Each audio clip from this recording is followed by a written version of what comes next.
Apareci no jantar de 40º aniversário de casamento dos meus pais. Minha tia explodiu. Não toque na lagosta. Isso é pra família de verdade. Meu primo soltou um sorriso irônico. Jantares de $5.000 não são pra aproveitadores. Eu apenas sorri, peguei um pedaço e saí. Eles usaram o meu cartão pra fazer aquela reserva. Eu cancelei a cobrança. Mais tarde, eles abriram meu presente e congelaram. Cancelei o cruzeiro em família que eu tinha reservado. Logo depois, chegaram 83 chamadas perdidas no meu celular. Fui eu que eles chamaram para resgates. Para empréstimos que nunca foram pagos. Para festas de aniversário e aluguel de emergência. E eu deixei que fizessem isso, achando que era coisa de família. Quando chegou o 40º aniversário dos meus pais, pensei que era minha chance de mostrar gratidão. E fazer algo especial por aqueles que, pelo menos, tentaram me dar um começo decente na vida. Então, reservei uma sala privativa. Num dos melhores restaurantes à beira-mar da cidade. Taças de cristal, garçons de luva branca. Uma vista tão linda que parecia pintura. Só a reserva custou $5.000. Mas eu disse a mim mesmo que valeria a pena. Cheguei um pouco atrasado e estava encerrando uma ligação de trabalho. A mesa já estava cheia, minha família toda sentada, conversando. O som dos talheres contra a porcelana ecoava nas paredes polidas. Meu lugar, bem no centro, estava visivelmente vazio. Minha tia Karen, a autoproclamada rainha da família, olhou para mim quando me sentei. A boca dela se contraiu por um segundo. Antes de forçar um sorriso. Peguei o prato de lagosta no centro da mesa. A joia da coroa da refeição. Quando Karen se inclinou e sussurrou com a voz cortante. Não toque na lagosta. Isso é pra família de verdade. Fiquei paralisado. Minha mão ainda pairando sobre as pinças prateadas. Por um segundo, achei que tinha ouvido errado. Então, à minha esquerda, meu primo Jake bufou. Se recostando na cadeira com aquele sorriso de universitário metido. Que ele nunca perdeu. Jantares de 5.000 não são para aproveitadores. Disse ele, girando a taça de vinho como se fosse o Gordon Ramsay. Olhei ao redor da mesa, sentindo o calor subir pelo meu pescoço. Minha irmã M, para quem eu paguei 3 meses de hipoteca no ano passado. Desviou o olhar, fingindo um interesse repentino pelas vieiras. Meu tio Frank que me ligou mês passado. Pedindo um empréstimo emergencial para manter o negócio falido de jardinagem. Riu baixinho, encarando o prato. Até meus pais, sentados na cabeceira, não moveram um músculo. Por um momento, me senti fora do meu próprio corpo. Assistindo aquela cena surreal. Essas pessoas, meu sangue, tinham acabado de me excluir. Num jantar que eu paguei. Numa sala que eu reservei. Numa comemoração que eu organizei. Tiveram a coragem de me tratar como um estranho. Como um convidado qualquer na minha própria festa. Soltei uma risada curta e amarga. Lentamente, com calma. Me inclinei, peguei um pedaço generoso de lagosta. Mergulhei na manteiga. E mordi, sem desviar o olhar do Jake. Mastiguei devagar, saboreando o gosto rico e amanteigado. Sentindo o silêncio cair como uma cortina. Coloquei o guardanapo na mesa. Empurrei a cadeira para trás. E me levantei. Sem dizer mais nada, virei as costas e fui embora. Os sussurros ecoavam atrás de mim, me seguindo pelo corredor. Descendo os degraus de mármore polido até eu sair. Para o ar quente da noite. Entrei no carro, o couro do banco rangendo sob meu peso.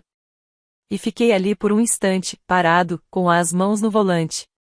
O coração batia forte, a mente acelerada. Mas uma calma fria e estranha tomou conta de mim. Eles quiseram traçar uma linha? Tudo bem.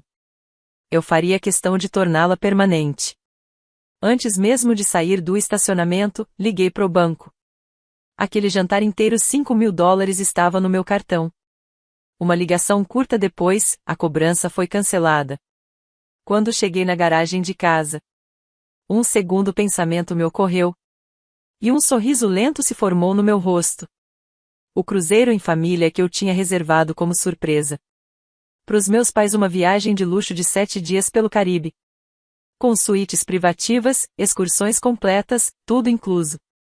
Entrei em casa, larguei as chaves no balcão. E abri o e-mail de confirmação. Alguns cliques, uma conversa rápida com o atendimento. E pronto, $20.000 apagados do manifesto. Fiquei olhando a confirmação de cancelamento chegar na minha caixa de entrada. Sentindo um alívio que eu não experimentava fazia anos. Servi-me de um uísque, me afundei na poltrona. E aí o celular começou a vibrar. O nome da minha irmã apareceu na tela. Depois o da minha tia. Depois o do Jake. As notificações pipocavam como uma máquina caça-níqueis ganhando o prêmio máximo. 83 chamadas perdidas até o dia seguinte. E aquilo foi só o começo. Eu esperava consequências, claro. Mas não imaginei que viriam tão rápido. Na manhã seguinte, meu celular parecia um campo minado de chamadas não atendidas. E mensagens de texto cheias de raiva. Ignorei todas. Preparei um café fresco. Sentei à minha mesa. E senti uma paz que não sentia havia muito, muito tempo. Era como soltar um peso no fundo do oceano. E ver as ondas sumirem. A primeira a aparecer foi minha irmã Amy. Surgiu na minha porta por volta do meio-dia. Com o rosto vermelho e os olhos agitados. Feito criança pega no flagra. Estava com os 3 filhos. Que imediatamente começaram a bagunçar meu hall de entrada. Batendo na mesa lateral onde ficava. A única foto de família que eu ainda não tinha guardado. Era dos meus meninos, antes da minha esposa acabar com tudo. Amy não perdeu tempo. Matthew, que diabos aconteceu ontem à noite? Ela disparou, com a voz trêmula. O restaurante disse que a reserva foi cancelada. E que o cartão não foi aprovado. Mamãe ficou tão envergonhada. Que a gente teve que sacar dinheiro só para pagar o vinho. Recostei na cadeira, tomando meu café. E vi os filhos dela começarem a puxar as almofadas do meu sofá. Deixei o silêncio pesar por uns segundos. Vendo Amy se contorcer, o rosto dela ficando ainda mais vermelho. Ah, eu disse, por fim, colocando a caneca na mesa. Deve ter sido um mal-entendido. Talvez a família de verdade devesse ter resolvido isso. A boca dela se abriu, os olhos arregalados. Como se eu tivesse dado um tapa. Por um momento, achei que ela fosse mesmo se desculpar. Talvez até demonstrar um pingo de vergonha. Por como todos se voltaram contra mim. Em vez de se desculpar, ela se endireitou. Tentando recuperar aquele ar de superioridade presunçosa. Ao qual eu já estava bem acostumado ao longo dos anos. Isso não teve a menor graça, Matthew, ela rebateu. A mamãe e o papai ficaram humilhados. Tiveram que pedir desculpas para os funcionários do restaurante. Você faz ideia de quanto custa aquele lugar? Inclinei-me na direção dela e a encarei. Sim. Eu sei. Fui eu quem fez a reserva. Ela abriu a boca, mas depois fechou. E devagar, o entendimento foi se formando em seu rosto. Levantei-me e cruzei os braços. Já que estamos nesse assunto. Talvez você devesse dar uma olhada no seu e-mail. Ela franziu a testa, pegou o celular. E começou a deslizar o polegar pela tela. Fiquei observando quando seu rosto empalideceu. A cor sumindo das bochechas. Ao ver o aviso de cancelamento. O cruzeiro em família. Aquele que eu tinha reservado como surpresa. Aquele que eles provavelmente já estavam se gabando pros amigos. Tinha sido cancelado. Matthew, ela sussurrou. A voz de repente baixa, trêmula, quase frágil. Por quê? Por que você faria isso? Aproximei-me, minha voz fria, firme. Cada palavra carregando anos de frustração reprimida. Porque eu cansei. Cansei de ser sua rede de segurança. Cansei de ser o caixa eletrônico da família. Cansei de fingir que a gente é algo que não é. Os filhos dela, até então fazendo bagunça. Pararam e ficaram me encarando. Pequenos rostos confusos em silêncio. os olhos arregalados. Encontrei o olhar dela uma última vez. Agora, com licença. Tenho uma reunião. Segurei a porta aberta. Depois de um longo instante paralisada, ela finalmente chamou os filhos, que saíram olhando para trás como se estivessem vendo um estranho. Fechei a porta atrás deles. O som dos passos deles se afastando ainda pairava no ar. Voltei para minha mesa, e o celular tocou de novo. Desta vez, uma mensagem da minha tia Karen. Ingrato. Depois de tudo que fizemos por você? É assim que retribui? Ri sozinho, uma risada curta e sem humor. Joguei o telefone no sofá e fui pro meu escritório. Se eles achavam que aquilo era o fim, não faziam ideia do que ainda estava por vir. Levaram só alguns dias para minha família sentir o peso real do que eu tinha feito. As ligações desesperadas e as mensagens raivosas diminuíram. Mas o silêncio que ficou era pior. Era como o silêncio antes da tempestade. A primeira tentativa de reconciliação veio do meu primo Jake, o mesmo que tinha me chamado de aproveitador por causa da lagosta. Eu estava no escritório, finalizando uma apresentação para um cliente, quando o celular vibrou com o nome dele. Deixei tocar até parar. Alguns segundos depois, outra notificação, mensagem de voz. Coloquei no viva voz e me recostei na cadeira, enquanto a voz dele enchia o ambiente. Olha, Matt. Acho que tudo foi um mal-entendido, sabe? Aquele lance no jantar foi só uma brincadeira, cara. Você sabe como a Karen fala besteira o tempo todo. Não leva pro lado pessoal. Senti um sorriso amargo crescer no canto dos lábios. Claro. Agora que os brindes acabaram. De repente era só uma brincadeira. A mensagem continuava. E o tom dele ia mudando. Do riso forçado ao desespero mal disfarçado. Olha, cara, aquele negócio do cruzeiro. Você precisa resolver isso. Você sabe como meus pais estavam animados. Eles estão surtando. Me liga, beleza? Apaguei a mensagem, balançando a cabeça. Era como se eles simplesmente não entendessem o conceito de consequência. Durante anos, me exploraram. Bateram na minha porta a cada vez que algo dava errado. E se convenceram de que eu sempre estaria lá para resolver tudo. 2 dias depois, veio a segunda onda. Minha tia Karen, a pessoa que deu início a toda essa confusão, apareceu no meu escritório. Observei-a através da parede de vidro enquanto minha assistente a acompanhava até lá dentro. Seu rosto trazia aquele sorriso tenso, falso, que nunca chegava aos olhos. Fechei o laptop e me recostei na cadeira, vendo-a se acomodar na poltrona à minha frente. Sua bolsa enorme batendo com força na lateral da minha mesa. Ela não perdeu tempo com rodeios. Matthew começou, forçando um tom meloso que soava tão falso quanto aquele sorriso. Acho que a gente precisa colocar as cartas na mesa. Fiquei em silêncio. Apenas levantei uma sobrancelha.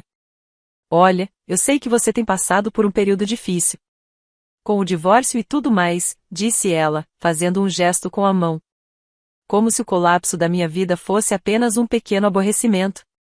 Mas punir a família inteira por um mal-entendido bobo, não é justo. Senti meu maxilar travar, mas me forcei a permanecer quieto. Deixei que ela falasse. Deixei que cavasse o próprio buraco.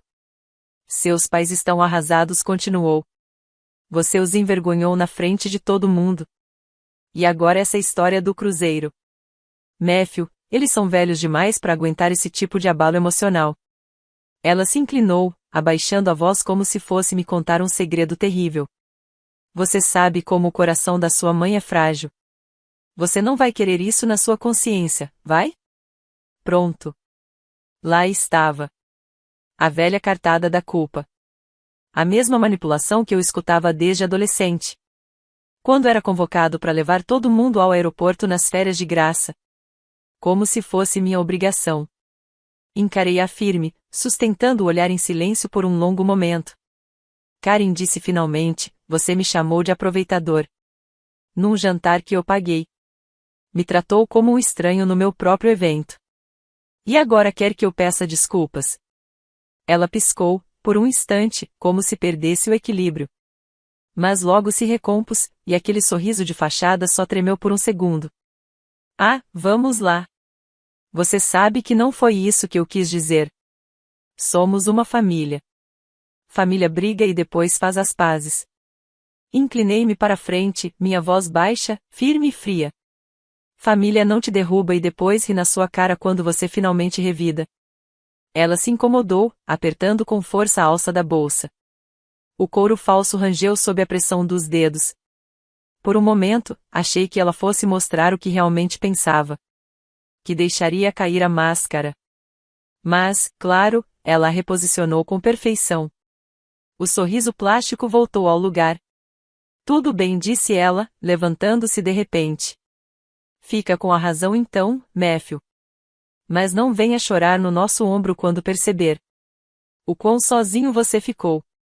Virou nos calcanhares e saiu batendo os saltos no piso polido. Minha assistente me lançou um olhar apreensivo. Quando a porta se fechou atrás dela. Mas eu apenas a ignorei e voltei a focar no meu laptop. Poucos minutos depois, o celular tocou de novo. Uma nova mensagem, dessa vez do meu pai. A primeira coisa que ouvi dele desde aquela noite no restaurante. Filho, precisamos conversar. Isso já foi longe demais. Deixei o celular cair de volta na mesa. A tela piscou uma vez antes de se apagar. Eles ainda não tinham entendido. Achavam que era só mais uma rodada do eterno drama familiar. Que bastariam alguns pedidos de desculpas. E abraços mornos para que tudo voltasse ao normal. Eles não faziam ideia do que ainda estava por vir. Passou-se uma semana, e o silêncio vindo da minha família era quase ensurdecedor. Mas eu os conhecia bem demais para acreditar que simplesmente iriam recuar em silêncio. Eles estavam se reagrupando, arquitetando o próximo passo. Tentando encontrar uma forma de me puxar de volta para o redemoinho. O primeiro sinal real de desespero apareceu quando minha mãe ligou. Deixei cair direto na caixa postal, já esperando mais uma daquelas chantagens emocionais. Mas a mensagem que ela deixou me pegou de surpresa. Matthew, meu querido, por favor, me liga. Estou com saudade. Estou preocupada com você. Franzi a testa e escutei de novo. 2 vezes. Não era o tom estridente e acusatório que minha família costumava usar quando queria algo. Havia um medo genuíno na voz dela, um medo que eu não ouvia há anos. Ainda assim, apaguei a mensagem. Disse a mim mesmo que já tinha lidado com manipulação emocional o suficiente para reconhecer uma armadilha quando via uma. Mas não parou por aí. 2 dias depois, estacionei na garagem e vi o velho Chevy do meu pai parado na calçada. Fazia anos que eu não via aquele carro enferrujado, com a pintura descascada, no meu bairro. E lá estava ele, o homem que me ensinou a dar nó de pesca e a dirigir com vara. Sentado na minha escada da frente, com uma carranca profunda no rosto marcado pelo tempo. Desliguei o motor, saí do carro e joguei as chaves de uma mão para outra enquanto me aproximava. Ele se levantou, enfiando as mãos nos bolsos do velho casaco.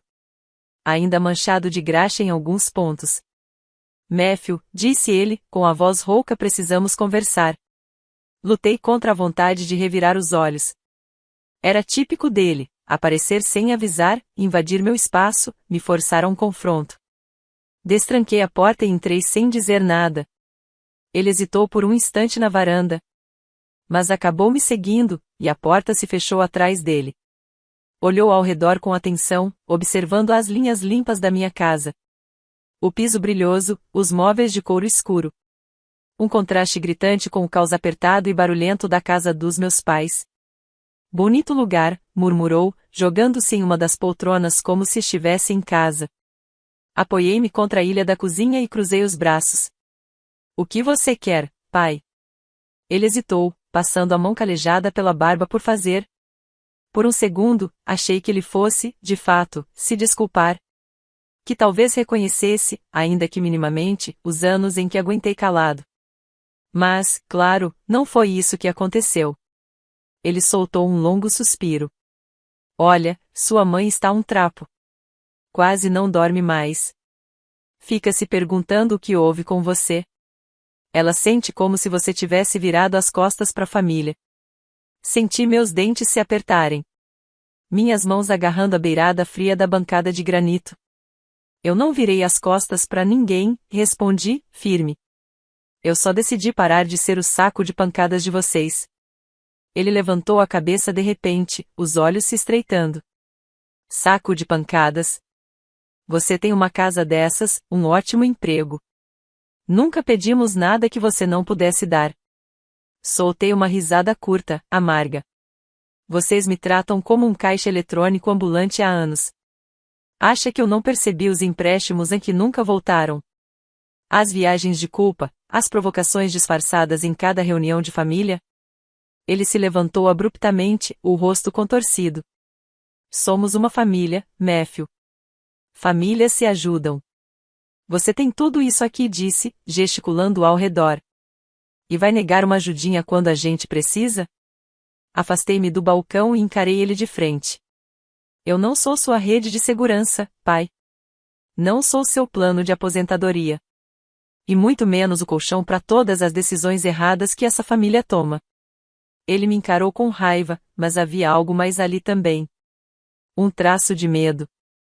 Por um momento, pensei que ele fosse repetir o que fez quando eu era adolescente.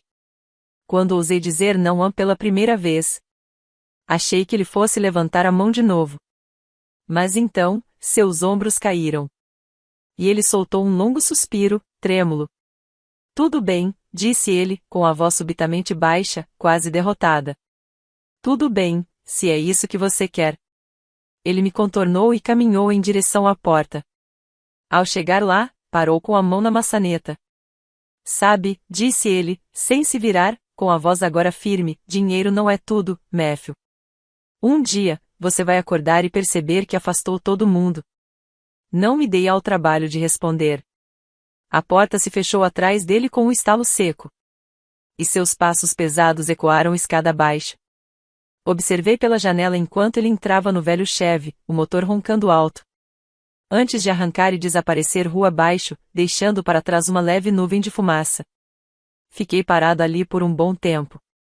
De repente, a casa pareceu grande demais, silenciosa demais. Eu queria sentir alívio, liberdade, mas, em vez disso, uma dor oca se instalou no peito. Aquela dor estranha que só aparece quando a gente finalmente corta o último fio. Que nos prende a um passado do qual deveríamos ter nos libertado anos atrás. Mas não havia mais volta. Mas alguns dias se passaram. O silêncio da minha família começou a se parecer com uma tempestade se formando à distância. Lenta, mas inevitável. Fiquei esperando por outra visita inesperada. Ou uma enxurrada de mensagens recheadas de culpa. Mas isso nunca aconteceu.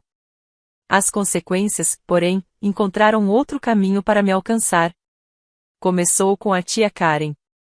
Eu estava na academia, no meio de uma série brutal de levantamento terra. Quando meu celular vibrou no banco ao lado. Ignorei no início, mas ele não parava de vibrar.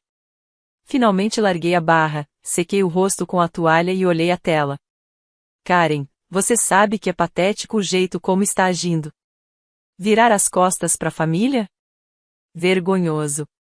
Todo mundo sabe que você só está assim porque sua esposa te deixou.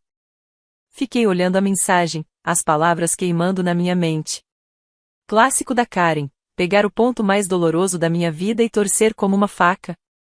Guardei o telefone no bolso, as mãos tremendo de raiva mal contida. Mas não acabou aí. Quando voltei para o carro, havia mais 3 mensagens. Jake, ouvi dizer que você ainda está de mau humor. Você sempre foi fraco. Foi por isso que ela te deixou. M, minha mãe está chorando há dias. Espero que você esteja feliz com o que fez. Karen, de novo você pode ter dinheiro, mas vai acabar sozinho. Agarrei o volante com força, os dedos afundando no couro até ele render. Eles estavam tentando me cercar? Me puxar de volta para a mesma armadilha emocional que usaram por anos. Mas, dessa vez, algo dentro de mim tinha mudado. Algo tinha finalmente quebrado ou se libertado.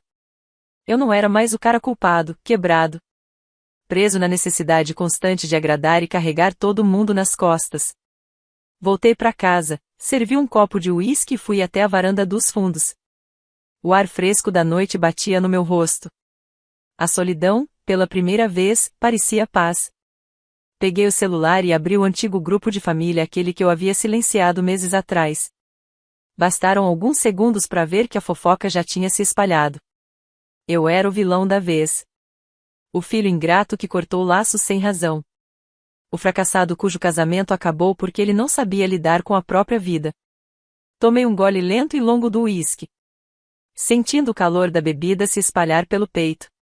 Eles achavam que tinham vencido. Mas eu ainda tinha uma última carta para jogar. E estava mais do que na hora de colocá-la na mesa. Abri meu laptop e entrei nos documentos que sempre mantive guardados com cuidado. Aqueles que elaborei anos atrás, quando meu negócio finalmente decolou. Sempre planejei deixar uma parte significativa para os meus pais. Ajudar os filhos da minha irmã com a faculdade. Criar um fundo para beneficiar toda a família. Parecia o certo a se fazer, uma forma de cuidar das pessoas que eu amava, mesmo que elas nem sempre tivessem merecido. Cliquei pelas páginas, meu cursor pairando sobre a linha que listava os meus beneficiários. Então, com alguns toques decididos, apaguei todos os nomes deles. Cada centavo do meu patrimônio, tudo que construí, agora iria para instituições de caridade. Recostei-me na cadeira. O coração batia forte, uma mistura estranha de liberdade e encerramento me atravessava o peito. Eles me empurraram até esse ponto. Pegaram tudo o que eu tinha de bondoso e transformaram em algo torcido, feio. Fechei o laptop, virei o resto do uísque no copo e fiquei ali, observando o sol se pôr no horizonte. O céu queimava em tons dourados e laranja, como se estivesse em chamas. Como se tivesse sido ensaiado, o telefone vibrou ao meu lado. Mais uma mensagem, desta vez, do meu pai. Pai, chega. Volta para casa. Vamos resolver isso. Deixei a mensagem sem abrir. A tela escureceu lentamente. Enquanto eu colocava o celular de lado. Eles ainda achavam que isso era um jogo. Um ciclo interminável de explosões e reconciliações. De palavras duras seguidas por abraços forçados. Eles achavam que eu voltaria como sempre. Cabeça baixa, bolsos abertos, coração disposto a perdoar. Mas estavam errados. Poucos dias depois da mensagem do meu pai, a jogada final aconteceu. Era um domingo de manhã. A luz do sol atravessava as persianas e tudo parecia estranhamente calmo. Eu estava no meio da minha segunda xícara de café. Quando a campainha tocou.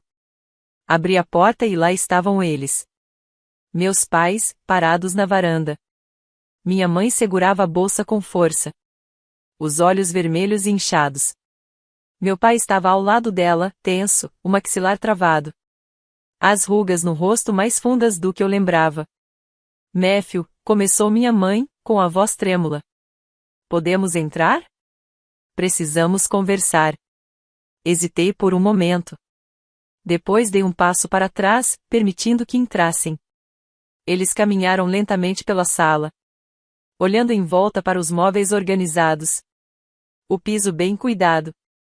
A ordem tranquila de uma casa que eu havia construído. Sozinho, sem eles.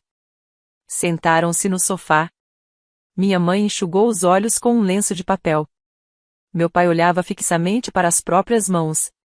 Fiquei de pé, apoiado na ilha da cozinha, braços cruzados. Esperando que começassem. Minha mãe levantou os olhos para mim, vidrados, suplicantes. Matthew, querido, estamos preocupados com você. Sentimos sua falta. A família não é a mesma sem você. Não respondi. Apenas observei enquanto ela torcia o lenço entre os dedos trêmulos. Sabemos que dissemos algumas coisas, continuou, com a voz embargada. Não queríamos dizer aquilo. Você sabe como sua tia é, como o Jake pode ser. Foi só uma brincadeira, só isso. Senti meu maxilar se apertar. O gosto amargo de um ressentimento antigo e familiar subindo pela garganta. Eles estavam tentando pintar aquilo como um mal-entendido. Como se eu tivesse exagerado. Como se não tivessem passado anos minando minha autoestima. me diminuindo sempre que podiam. Meu pai pigarreou, e sua voz grave ecoou pela sala. Filho, isso já está indo longe demais. Somos sua família. Não podemos deixar que algumas palavras duras nos separem assim. Respirei fundo, forçando-me a manter o controle. Palavras duras? Repeti, com a voz mais áspera do que eu pretendia. É isso que você acha que foi? Só palavras duras? Meu pai estremeceu levemente, e seu olhar endureceu. Você está agindo como uma criança, Matthew. Acha que nos cortar da sua vida te faz mais forte? Isso só te deixa sozinho. Dei um passo à frente, o sangue pulsando alto nos meus ouvidos. Eu estou sozinho porque vocês me empurraram para isso. Me trataram como uma carteira ambulante, um plano reserva, uma piada. Acha que eu não percebia os cochichos nos jantares de família? O jeito que você revirava os olhos sempre que eu falava da minha vida? Vocês me transformaram em um estranho. E agora esperam que eu volte rastejando. Minha mãe começou a chorar de novo, apertando o lenço com tanta força que os nós dos dedos ficaram brancos. O rosto do meu pai se contorceu, os músculos da mandíbula tremendo, lutando para encontrar uma resposta. Matthew, disse ele, com a voz baixa e tensa. Somos sua família. Você nos deve isso. Uma risada fria escapou dos meus lábios, sem humor. Eu devo uma? Repeti, sentindo os olhos arderem. Eu já dei mais do que vocês jamais mereceram. Paguei as contas, cobri dívidas, mantive essa família unida. Enquanto vocês só sabiam pedir, sugar, exigir. E na única vez em que eu me defendi, vocês tentaram me puxar de volta pro buraco. Meu pai se levantou de repente, o rosto vermelho, os punhos cerrados. Por um instante, achei que ele fosse me bater, como fazia quando eu era adolescente. Mas então algo nele cedeu. Os ombros caíram, e ele desviou o olhar. Tudo bem, disse ele, com a voz firme e o peito arfando. Que seja assim. Vamos seguir sem você, seu tolo. Virou-se bruscamente, agarrou o braço da minha mãe e a puxou para se levantar. Ela tropeçou, soltando um soluço baixo e partido, enquanto ele a arrastava até a porta. Fui atrás deles até o batente, observando enquanto cruzavam a varanda e desciam os degraus. Minha mãe parou, virando-se para mim uma última vez. O rosto coberto de lágrimas estava retorcido numa mistura de dor e incredulidade. Cruzei o olhar com o dela, o coração disparado, o maxilar firme. Ela abriu a boca, os lábios trêmulos, como se quisesse dizer algo. Mas então meu pai a puxou. E os passos deles ecoaram pela entrada da garagem. Fechei a porta, encostando a testa na madeira fria por um longo instante, o peito subindo e descendo com força. Esperei o arrependimento, a culpa, aquela dor familiar dos laços de sangue puxando meu coração. Mas ela não veio. Em vez disso, um silêncio estranho, forte, quase sereno, se instalou dentro de mim. Uma certeza tranquila de que, finalmente, eu tinha retomado a minha vida. Endireitei o corpo, respirei fundo, e deixei a porta se fechar com um clique atrás de mim.